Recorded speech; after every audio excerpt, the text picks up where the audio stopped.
Hello students, स्वागत है आपका आईसीटी वर्चुअल क्लासेस में। मैं हूं कविता, आपकी साइंस टीचर। उम्मीद करती हूँ आप सभी अच्छे होंगे और स्वस्थ होंगे। तो क्लास हम कंटिन्यू करेंगे अपने चैप्टर के क्वेश्चन आंसर, जिसका नाम है लाइव प्रोसेसेस यानी कि जैव प्रक्रम। हम इस चैप्टर के क्वेश्चन आंसर कर रहे थे। काफी सारे टॉपिक आपने कवर कर लिए हैं और उनके माध्यम से हमारे काफी सारे जो यहाँ पे क्वेश्चन है वो भी सॉल्व हो गए हैं। कुछ और क्वेश्चन को आज यहाँ पे डिस्कस करेंगे, तो आइए स्टडी करते हैं। देखिए, जो आपके प्रीवियस क्वेश्चन है वो भी आप देखते चले जाएंगे कि आपने किस प्रकार से क्वेश्चन को यहाँ पे सॉल्व किया, क्योंकि आपने क्या देखा, कुछ ऐसे क्वेश्चन थे जो सेम थे। ठीक है, क्वेश्चन सेम आपके पास आए हैं, लेकिन सिर्फ क्या चेंज हुई है, लैंग्वेज यहाँ पे चेंज हुई है। तो इस बात का आपको क्या करना है, ध्यान रखना है।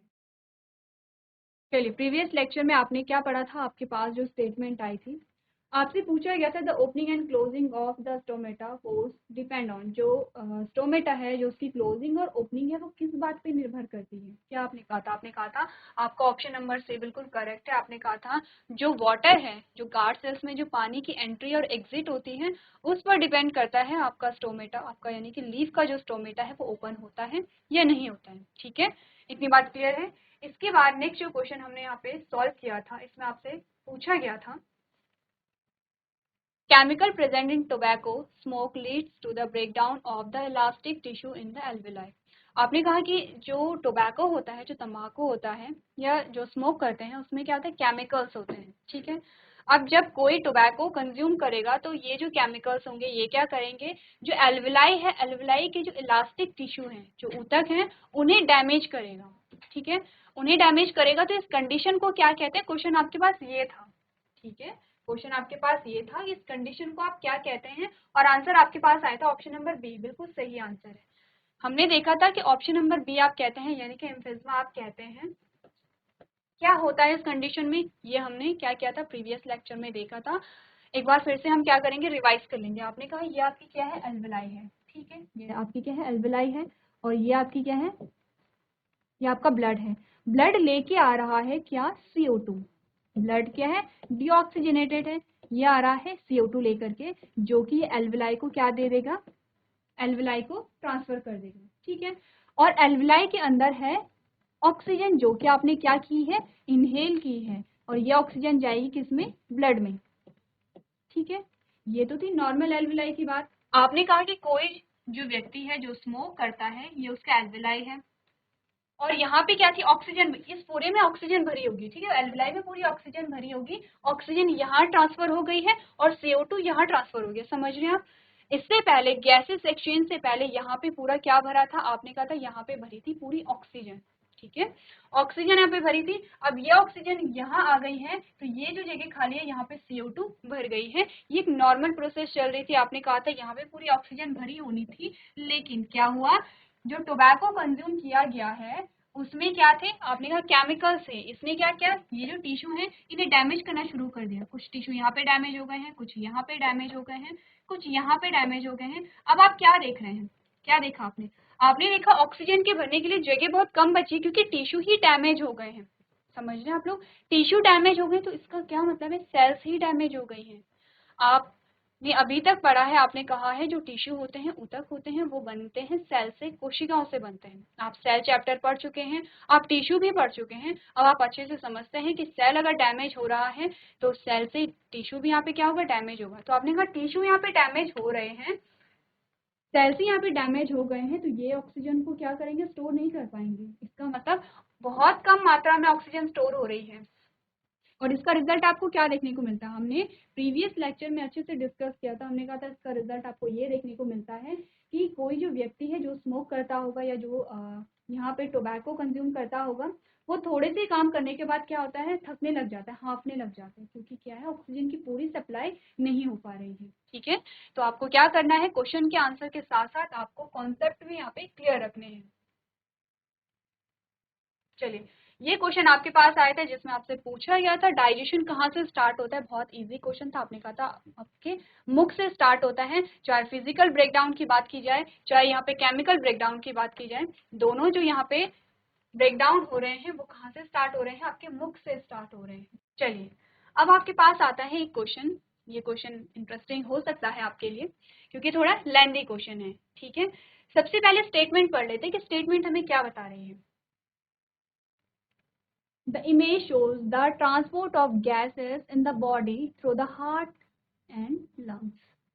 आपको एक इमेज दिखाई गई है, ये आपके पास इमेज आ गई है, एक चित्र आपके पास आया है, ठीक है। और इसमें आपसे कहा गया कि ये क्या दिखा रहा है, गैसेस का ट्रांसपोर्ट दिखा रहा है। क्या कर रहा है, जो गैसेस है उनका ट्रांसपोर्ट दिखा रहा है। आपको कहा गया the image shows the transport of gases in the body through the heart and lungs. Heart और लंग्स के द्वारा हमारी बॉडी में जो गैसों का क्या होता है, ट्रांसपोर्ट हो रहा है, जो परिवहन हो रहा है, वो आपको यहाँ पे दिखाई है, ठीक है। समझ रहे हैं। अब आपको करना कुछ नहीं है, आपके पास कुछ ऑप्शन दिए गए हैं। ऑप्शन, 4 ऑप्शन आपके पास आते हैं और चारों ऑप्शन में आपको पूछा गया कि क्या क्रम होगा यहाँ पर, ठीक है। आपने कहा which of the following option shows the transport of oxygen to the cell correctly. क्या हो रहा है यहाँ पे, सिचुएशन क्या दी गई है, आपको कहा गया कि वो कौन सा ऑप्शन है जो हमें दिखा रहा है transport of oxygen to the cell. Oxygen का ट्रांसपोर्ट कहाँ को हो रहा है, ऑक्सीजन का ट्रांसपोर्ट होगा सेल में। ध्यान दीजिए, किसका ट्रांसपोर्ट, ऑक्सीजन का ट्रांसपोर्ट आपसे पूछा गया है और आपको उसी का क्रम बताना है। एक है नॉर्मल जो सीक्वेंस होता है, आपने कहा ब्लड फ्लो कर रहा है, कहाँ से कहाँ जा रहा है, एक है नॉर्मल। एक आपको कहा गया कि ऑक्सीजन का जो ट्रांसपोर्ट है वो होगा कहाँ से, हमारी पूरी बॉडी में ऑक्सीजन का ट्रांसपोर्ट हो रहा है, इसका क्रम आपको बताना है, ठीक है। अब ऑप्शन पढ़ लेते हैं। ऑप्शन कह रहे हैं कि सबसे पहले ऑक्सीजन आई लंग्स में, फिर आई पल्मोनरी वेन में, फिर आई लेफ्ट एट्रियम में, फिर आई लेफ्ट वेंट्रिकल में, फिर आई एरोटा में और उसके बाद ये बॉडी की सेल्स में, ठीक है। सबसे पहले तो आपको क्या करना है, ये जो आपको नाम दिए गए हैं ये समझने हैं।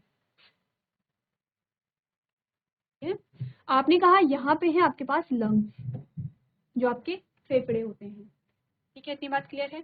ये आपके पास है पल्मोनरी आर्टरी। क्या होता है पल्मोनरी आर्टरी और पल्मोनरी वेन, आपको कहा गया था। यहाँ आपके पास एक्सेप्शन आते हैं, अपवाद आते हैं दोनों। आपको कहा जा रहा है कि जो आर्टरीज होती हैं, ठीक है, जो धमनियां जिसे आप कह रहे हैं, उसका फंक्शन होता है ऑक्सीजनेटेड ब्लड को कैरी करना, यानी कि वो ब्लड जिसमें ऑक्सीजन की मात्रा ज्यादा है उस ब्लड को कैरी करना। किसका काम होता है, आर्टरी का काम होता है, ठीक है। लेकिन जब बात की जाए पल्मोनरी आर्टरी की, आपने कहा पल्मोनरी आर्टरी एक ऐसी आर्टरी है जो कि डीऑक्सीजनेटेड ब्लड को कैरी कर रही है, यानी कि ऐसा ब्लड जिसमें ऑक्सीजन की कम मात्रा है और कार्बन डाइऑक्साइड की ज्यादा मात्रा है, ठीक है। आपको कंफर्म करना है कि क्या डिफरेंस है आर्टरी और पल्मोनरी आर्टरी में। उसके बाद आपके पास आता है पल्मोनरी वेन। आपने कहा अगर सिंपली वेन की बात की जाए तो वेन का काम क्या होता है, हमारी बॉडी में जो डीऑक्सीजनेटेड ब्लड है उसे हमारे हार्ट में पहुंचाना, ठीक है, वेन का काम होता है। लेकिन पल्मोनरी वेन का क्या काम है, आपने कहा पल्मोनरी वेन क्या कर रही है, ऑक्सीजनेटेड ब्लड को कहाँ लेके आ रही है, हमारे हार्ट में लेके आ रही है, ठीक है। इतनी बात क्लियर है आप सबको, ये आपको क्या करना है, ध्यान देना है, ठीक है। उसके बाद आपके पास आता है ये हार्ट। हार्ट का डायग्राम आपके पास आ गया है और हार्ट के 4 चैम्बर हैं, ये पहला, दूसरा, तीसरा और चौथा। 4 चैम्बर आपके पास आते हैं हार्ट के, ठीक है। इसको आप कहते हैं राइट एट्रियम और इसे आप कहते हैं लेफ्ट एट्रियम। जो ऊपर वाले पोर्शन होते हैं, देखिए हमने हार्ट का जो डायग्राम है वो अच्छे से डिस्कस किया है, इसीलिए आपको ये ध्यान रखना है। आपने कहा ऊपर वाले जो 2 पोर्शन होते हैं उसे आप क्या कहते हैं, इसे आप कहेंगे राइट एट्रिया और इसे आप कहेंगे लेफ्ट एट्रियम, ठीक है। नीचे वाले जो पोर्शन होते हैं उसे आप वेंट्रिकल कहते हैं, जिसे आप लेफ्ट वेंट्रिकल और जिसे आप राइट वेंट्रिकल और लेफ्ट वेंट्रिकल कहेंगे। क्या आपने कहा, राइट एट्रिया और लेफ्ट एट्रिया, राइट वेंट्रिकल और लेफ्ट वेंट्रिकल। आपके पास क्या आ गए हैं, 4 चैम्बर हार्ट यहाँ पे आ गया है, ठीक है, अभी के लिए। उसके बाद आपने क्या कहा कि ये आपके पास एरोटा आ गया है, ब्लड वेसल्स आपके पास आ गई हैं। तो अभी के लिए आपको इतने पार्ट्स जानने जरूरी हैं। तो देख लेते हैं कि कहाँ पे क्या हो रहा है। पहला ऑप्शन कह रहा है सबसे पहले जो ऑक्सीजन आएगी वो लंग्स में आएगी, तो ये बात बिल्कुल सही है, ऑक्सीजन सबसे पहले लंग्स में आएगी। इसीलिए आप देख रहे हैं कि सारे में पहला ऑप्शन लंग्स है, यहाँ पे भी लंग्स है, यहाँ पे भी लंग्स है और यहाँ पे भी लंग्स है, ठीक है। हमें क्या देखना है, क्रम देखना है, ऑक्सीजन कैसे हमारे लंग्स से हमारी बॉडी पार्ट्स तक पहुंच रही है। सबसे पहले कहाँ आएगी, लंग्स में आएगी। सेकेंड ऑप्शन कह रहे हैं पल्मोनरी वेन में आती है, ठीक है। यहाँ पे भी पल्मोनरी वेन है, यहाँ पे भी पल्मोनरी वेन है, यहाँ पे है पल्मोनरी आर्टरी और यहाँ पे भी है पल्मोनरी आर्टरी। अब यहाँ पे डिफरेंस आ गया है, ठीक है। पहला जो ऑप्शन था पहला जो आपके पास क्या था, क्रम था जो लंग्स में आती है, वो बिल्कुल करेक्ट है। दूसरे में कह रहे हैं कि कहाँ पे आती है, क्या पल्मोनरी वेन में आती है, 2 ऑप्शन है, या पल्मोनरी आर्टरी में आती है। आपके पास फिर से 2 ऑप्शन है, तो क्या आपने कहा, आपने क्या कहा, ऑक्सीजनेटेड ब्लड आ रहा है। कौन कैरी करेगा ऑक्सीजनेटेड ब्लड को, आपने क्या कहा, पल्मोनरी आर्टरी करेगी या पल्मोनरी वेन करेगी, ये आप ध्यान रखिए, ठीक है।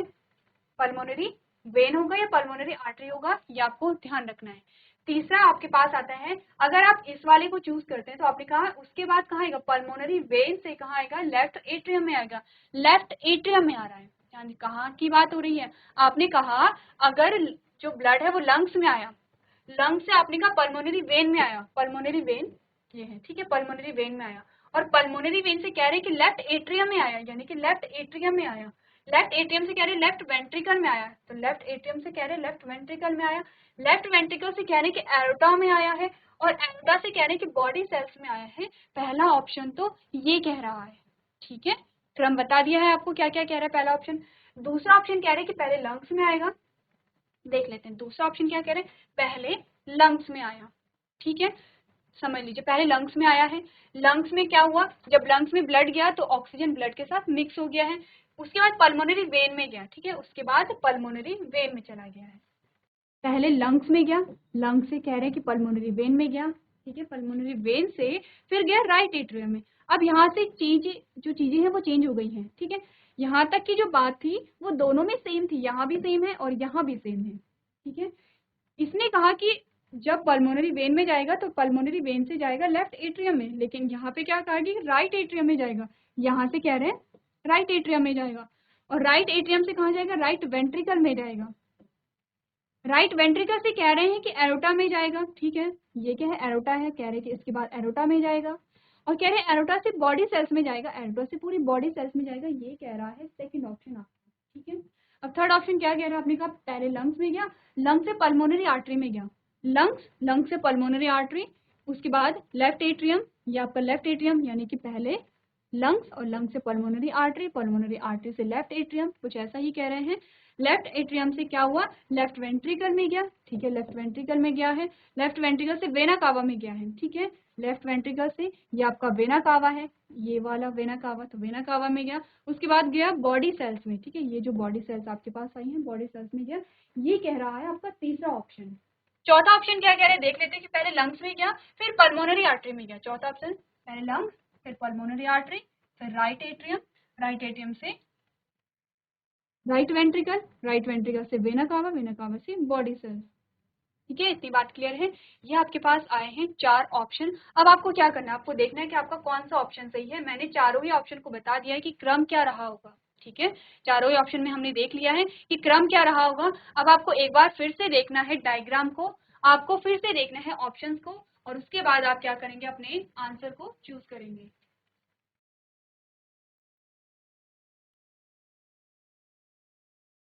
चलिए, तो आपने ऑप्शंस को देख लिया होगा, और ऑप्शंस को अगर आपने देख लिया है तो आपको अपना आंसर मिल गया होगा। अब देखते हैं क्रम, क्या क्रम पढ़ा था हमने, पहले हम देखते हैं हमने क्या पढ़ा था, उसके बाद हम देखेंगे हमारे पास ऑप्शन क्या है। हमने कहा सबसे पहले जो ऑक्सीजन आएगी आपके लंग्स में आएगी, सबसे पहले ऑक्सीजन आई आपके लंग्स में, क्योंकि आपने क्या किया, रेस्पिरेशन किया, ठीक है, रेस्पिरेशन की प्रोसेस हुई है।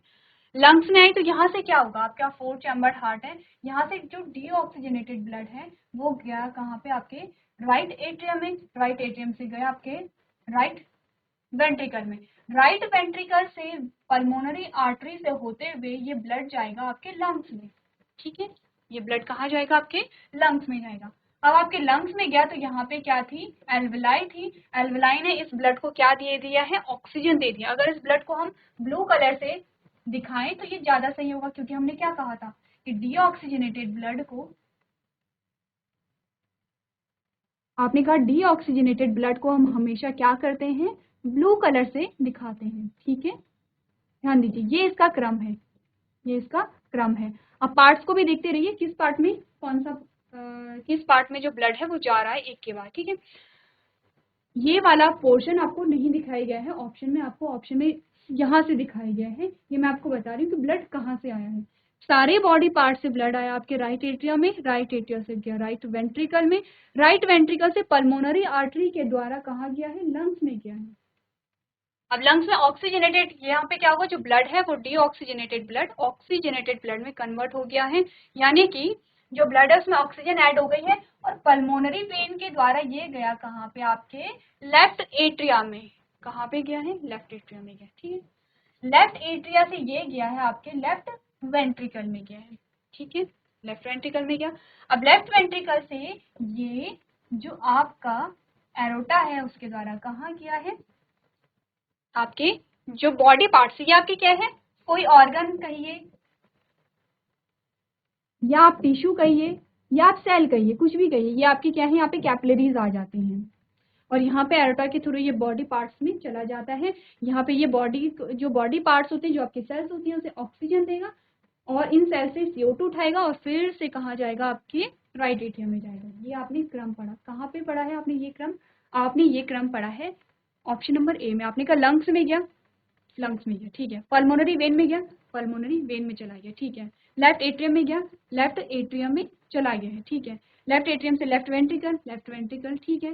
लेफ्ट वेंट्रिकल से एरोटा, आपने कहा एरोटा में चला गया, ठीक है। उसके बाद बॉडी सेल्स, आपके पास यहाँ पे बॉडी सेल्स आ गए हैं, तो आंसर क्या है आपका, ऑप्शन नंबर ए बिल्कुल आपका सही आंसर यहाँ पे है, ठीक है। तो क्या करेंगे, ऑप्शन नंबर ए को आप अपनी कॉपी में नोट करेंगे।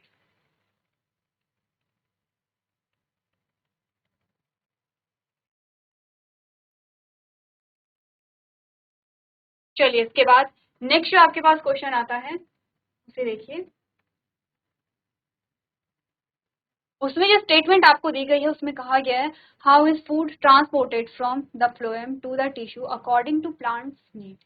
आपको पूछा गया है यहाँ पे ट्रांसपोर्टेशन से, ठीक है। ट्रांसपोर्टेशन किसमें, प्लांट की बात की जा रही है और प्लांट की बात की जा रही है। आपसे कहा गया है कि जो फ्लोएम के द्वारा जो भोजन का वितरण होता है या भोजन का परिवहन होता है वो किस प्रकार से होता है। आपको यहाँ पे भी कुछ क्रम के बारे में ही पूछा गया है, ठीक है। तो प्लांट्स की नीड के अकॉर्डिंग यहाँ पे किस प्रकार से क्या होता है, भोजन का वितरण होता है, ये आपको बताना है। पढ़ लेते हैं ऑप्शन क्या क्या हमारे पास आए हैं। पहला ऑप्शन कह रहा है food is transported along with a water in the plants body, कि जो भोजन का परिवहन होता है वो पानी के साथ होता है, यानी कि भोजन का परिवहन पानी के साथ होता है प्लांट बॉडी में। भोजन और पानी एक साथ ही क्या हो रहे हैं यहाँ पे, एक साथ ही इनका वितरण हो रहा है, एक साथ ही एक जगह से दूसरी जगह इनका परिवहन हो रहा है। पहला ऑप्शन ये कह रहा है।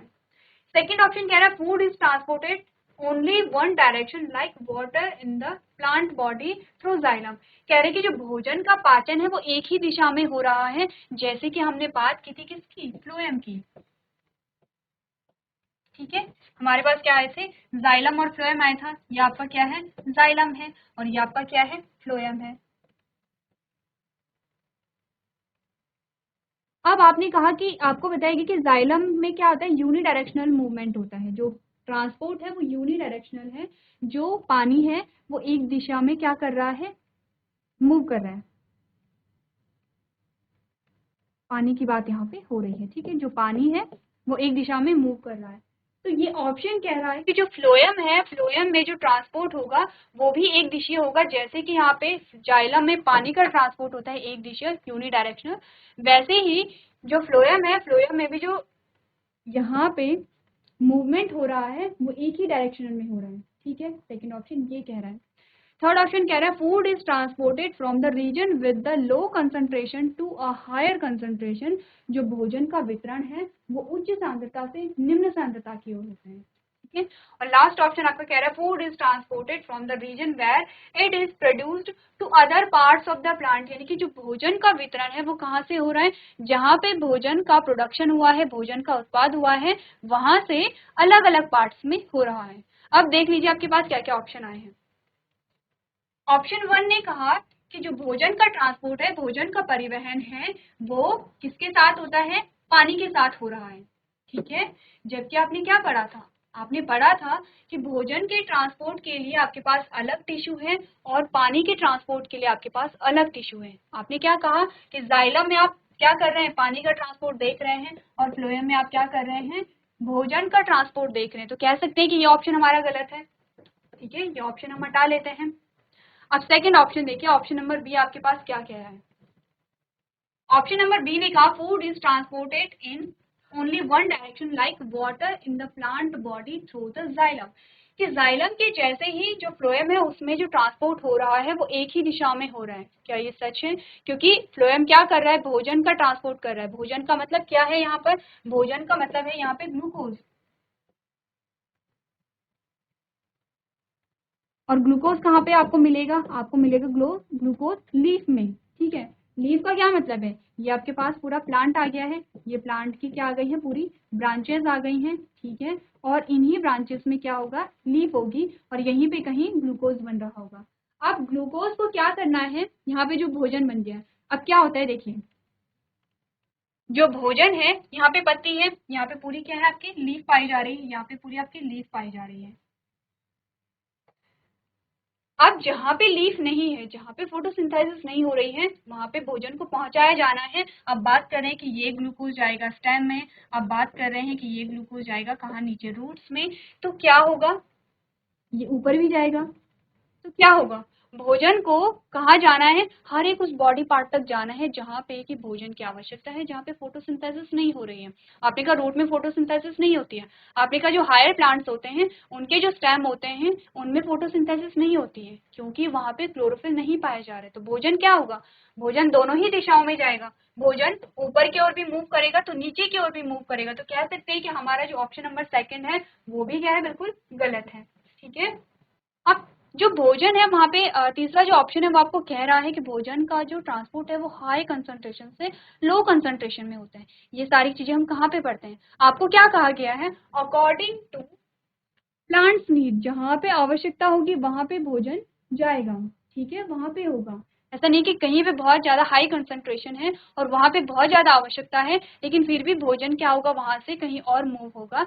तो सही ऑप्शन आपका क्या आएगा, ऑप्शन नंबर डी बिल्कुल आपका करेक्ट आंसर है, जिसमें आपसे कहा गया है कि जो भोजन का वितरण है वो कहाँ से होता है, जहाँ पे भोजन का क्या हुआ है, निर्माण हुआ है, यानी कि लीफ से और अलग अलग पार्ट में क्या होता है, भोजन का वितरण होता है। ठीक है, तो क्या कहा आपने, आपने कहा आपका जो ऑप्शन नंबर डी है वो बिल्कुल क्या है, करेक्ट आंसर है। तो अपने आंसर को आप अपनी कॉपी में नोट कर सकते हैं।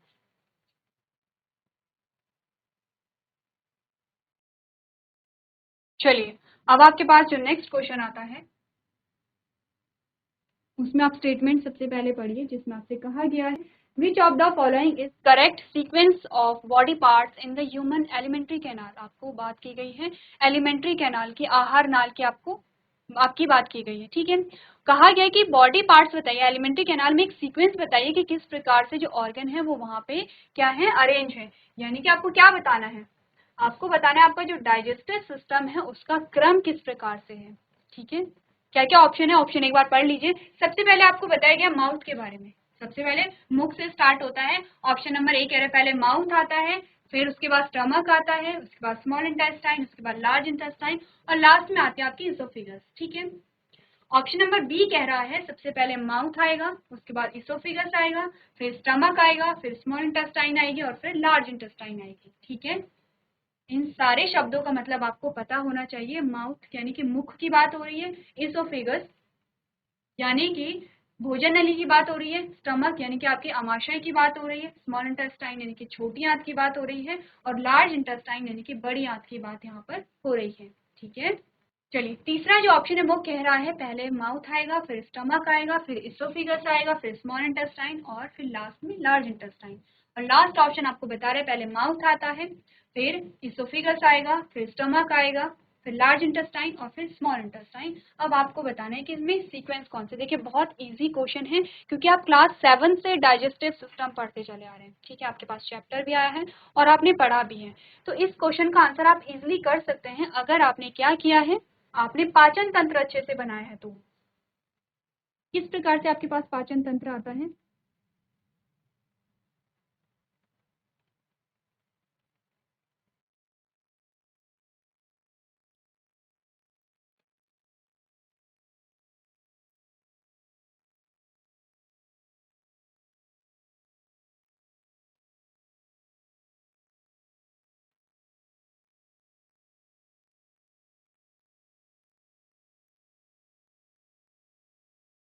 ये मैं आपको अलग अलग कलर से दिखा रही हूँ। आपको क्या करना है, अलग अलग कलर से आप ऑर्गन्स को अलग अलग करके आइडेंटिफाई कर सकते हैं। ठीक है, चलिए ये आपने क्या कर लिया है,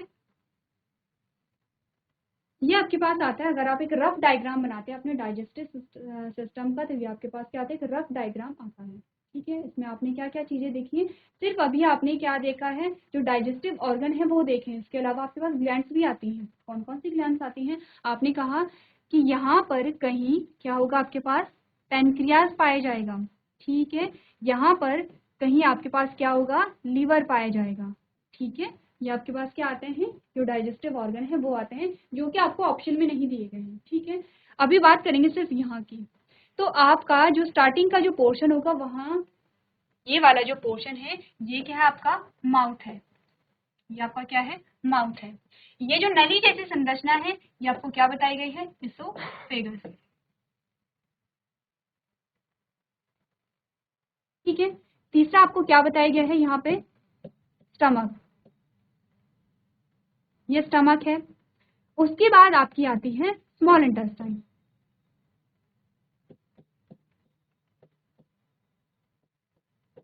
ठीक है, और लास्ट में आपके पास आती है ये जो आपको येलो कलर की दिखाई दे रही है, वो है लार्ज इंटेस्टाइन।